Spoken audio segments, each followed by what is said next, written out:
ва аз сари нав мобилизатсия шидан дар Федератсияи Россия метавонӣ аз болои ҳамун қарор ариза бинависонӣ, обжаловат кунӣ. Исмат нависонда: ассалому алайкум, акаи Сорбон духтара маҷбурӣ мехоҳанд шавҳар тиянд. Ё ҳамун бараба наметавонанд ки билет харидаг, ё хичон тов битиянд баъд билет бибуроранд. ширкати дорувори Шифофармо барои шумо доруҳои табобатиро тавсия медиҳад.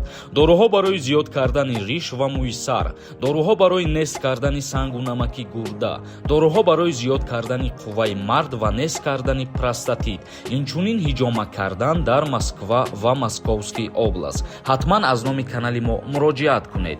10% тахфиф карда мешавад. ассалому алайкум ба ҳама тамошобинони барномаҳои канали Юрист TJ.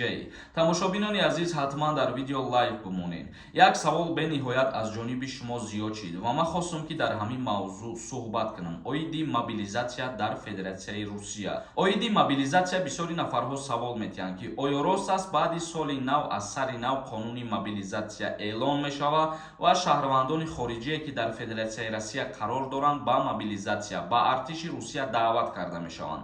Тамошобинони азиз, ман ҳамин қадар баҳри шумо гуфтаниям ки ҳар гапе ки аз байни мардум меброяд ба ин гапҳо дода нашавен ва боварам накунен. Ва аз сари нав мобилизатсия шидан дар Федератсияи Россия ягон чи аниқ нестай. Агар ягон суханронӣ ё дар ягон ҷаласа ягон суҳбат дар ҳамин мавзӯъ шид, ҳатман пешниҳоди шумо мекунем. Ҳозира шуда дигар ягон гап нестай, ягон кас ба артиш даъват намешавад ва ягон чизам тасдиқ шидагӣ нестай.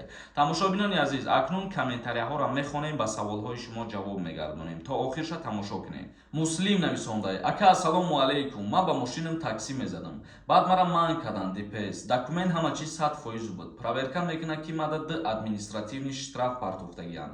Аз 31 январи соли 2022 мара депорт кардиянд бе ҳичи то соли 2025 сола. Аз райони худам штраф напартофтагиянд, лекин ман 100% медонам ки ман дар райони худам ягонта штраф накарда будам. Ин набуд ягон штраф. Ҳозир ман бе документ гаштам ай суд, лекин занг задан гуфт биё суд. Ман нарафтам. Ҳамин чӣ мешида боша, мара допустим бақапанд, ё ки вақти рафтанда чӣ мешава? Илтимос ака ответам те, раҳмат.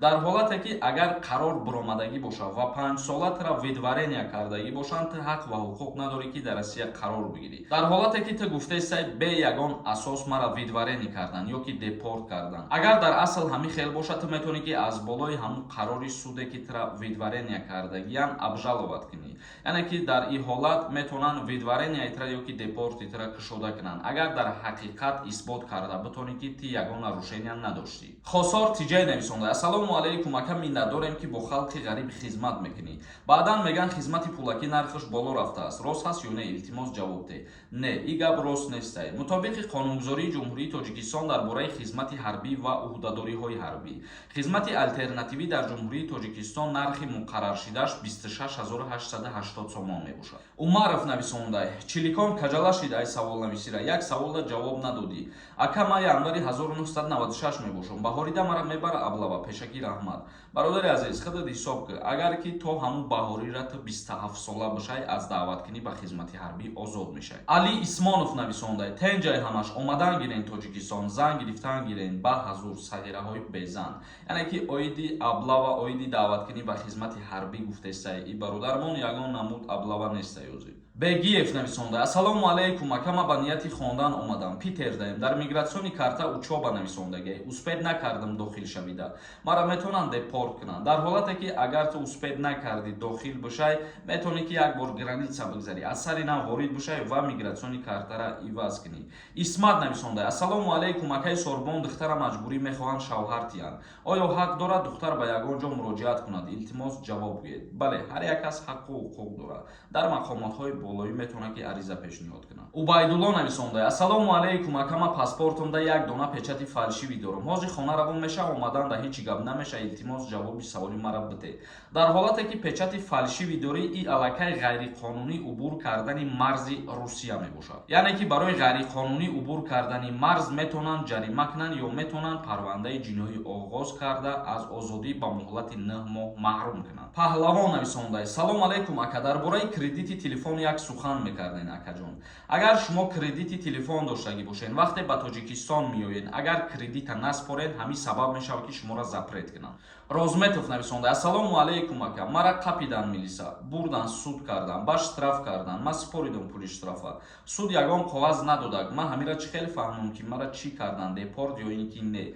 Ҳамун суде ки тира штраф таъин кард, мере ба ҳамҷо муроҷиат мекунӣ ва мепурсӣ, ба ту ҷавобша меган. Шои Мардон нависонда: салому дуруд ба шумо бародари азизу меҳрубон. Ман то моҳи июни соли 2023 суми патента пешпардохт кардагиам. Чӣ мешавад баъд аз ман? Дар ҳолате ки пешпардохт кардагӣ баъди соли нав аниқ мешавад ки оё ҳамин пешпардохтҳо ҳисоб мешаванд ё ин ки не. Камолов нависонда: салом ака, ман яка писарам, документи яка писарӣ дорам, мара метавонам хизмат барам. Нафароне ки як фарзанд мебошанд, хачона сардори оила ба қайд гирифтагиам ба хизмат даъват намешаванд. Диловар нависонда: ассалому алайкум акаи Сорбон, як савол дорам. Барои маҳбусон кай амнистия мешавад? Барои маҳбусон амнистия шидана президенти ҷумҳурии Тоҷикистон муҳтарам Эмомалӣ Раҳмон тасдиқ мекунад. Дар ин бора ягон информатсия нест ҳозирашуда. Мақсудов нависонда: ассалому алайкум бародар, як савол дорам. муаллимони деҳотро ба хизмат мебаранд ё ин ки не? Аз сабаби норасоии омӯзгорон дар деҳотҳо фикр мекунам ки ба хизмат даъватшон намекунанд. Вале агар дар асл бигирем, ҳар нафаре ки омӯзгор кору фаъолият мекунад, вай тӯли 4 сол донишгоҳ хондагиай. Дар асл ба хизмат даъват шаванд бояд ва 1 сол хизмат кунанд. Саидов нависонда: ассалому алайкум акаи Сорбон, пешакӣ салом. Ака, ман ина 4 мешавад ки ба Россия нарафтам. Паспорт срокиш гузашт. Паспорти нав оё ба Москва рафта мешавад ё ин ки не? 4 моҳ, 4 сол, 4 рӯз чиро дар назар дорӣ, нафаҳмидам. Ва паспорти загранта дар назар доштагӣ бошӣ, срокаш бучидагӣ боша, айсари нав мегирӣ, бо озодона сафар мекунӣ. Тамом. Қурбонов Шаҳбоз нависонда: ҳо тамом шидай ака, рафтам аэропорт, ҳеҷ кай чӣ нагуфт.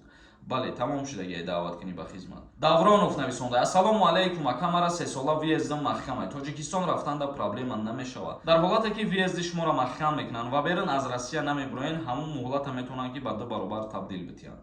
Бахтиёр Карчиев нависонда: ака, илтимос бозиҳота барабанда бигзарон. Бозиҳои конкурса мо аз иҷа пас гуфтем ки чӣ намуд мегзаронем. Ҳар касе ки аз бозиҳои конкурси мо билет харидорӣ мекунад, рӯзи финала гузаронидан мо дар ягон заведения аренда мегирем, мегзаронем ва билет харидагиҳо метавонанд биёянд аз наздик иштирок кунанд. Ё ҳамун бараба наметавонанд ки билет харидагиҳо хичон тов битиҳанд, баъд билет бибуроранд. Мо тасмим гирифтем ки камтар дигаргуниҳо кунем ва призои калонтар бимонем. Ба ҳамин хотир шумо дастгирӣ кунед ва интизор бошед.